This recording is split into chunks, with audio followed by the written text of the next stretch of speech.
ଆସିଯାଇଛି। ହଁ ଠିକ୍ ଶୁଣିଲ, ବହୁତ ଇମ୍ପୋର୍ଟାଣ୍ଟ କ୍ୱେଶ୍ଚିନ୍ ମାନେ ଦେବି, ସେଇଠୁ ପଡ଼ିବ। ଚମ୍ପାରଣ ଆନ୍ଦୋଳନ, ଜାଲିଆନାବାଗ ହତ୍ୟାକାଣ୍ଡ, ପ୍ଲେଗ ବୋନସ୍। ହେଲା, ତଳକୁ ଯିବା। ଖେଡ଼ା ଆନ୍ଦୋଳନ, ତିନି କାଠିଆ ବ୍ୟବସ୍ଥା, ଗାନ୍ଧିଜୀ ଓ ବିଶ୍ୱକବି କେଉଁ ଉପାଧି ଫେରସ୍ତ କରିଥିଲେ? ଗାନ୍ଧିଜୀ କେଉଁ ଆନ୍ଦୋଳନ ଜୀବନରେ ପ୍ରଥମ ସତ୍ୟାଗ୍ରହ ପ୍ରୟୋଗ କରିଥିଲେ? ଗାନ୍ଧିଜୀ ପ୍ରଭାବ ଓ ସହଯୋଗ ଆନ୍ଦୋଳନର କାର୍ଯ୍ୟ ଗୁଡ଼ିକ। ଠିକ୍ ଅଛି। ପୁଣି ଏଇଟା ଫାଷ୍ଟ ସ୍କ୍ରିନଶଟ୍ ଉଠେଇ ଦିଅ।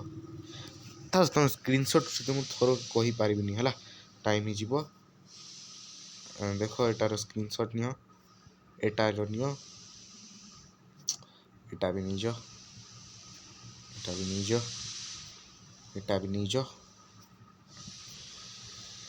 फाइनाल ଡବଲ୍ ଥିଲେ ପଡ଼ିବନି ଆଉ କ'ଣ, ଚେକ୍ କରିଦେବ। ଠିକ୍ ଅଛି, ମୁଁ ରଖୁଛି, ବିଦାୟ ନେଉଛି। ବହୁତ ମୁସ୍କିଲରେ ଏହା ସିଲେକ୍ଟେଡ଼ ମୁଁ ତୁମ ପାଇଁ ଆଣିଛି। ପିଲାମାନେ ସବସ୍କ୍ରାଇବ୍ କରିଦେବ please, subscribe our channel study by Ashish sir. And ତୁମକୁ ଇମ୍ପୋର୍ଟାଣ୍ଟ ଜିନିଷ ଦେବି ମୁଁ ହେଲା, ଯେଉଁଟା ପରୀକ୍ଷାରେ ଉପଯୋଗୀ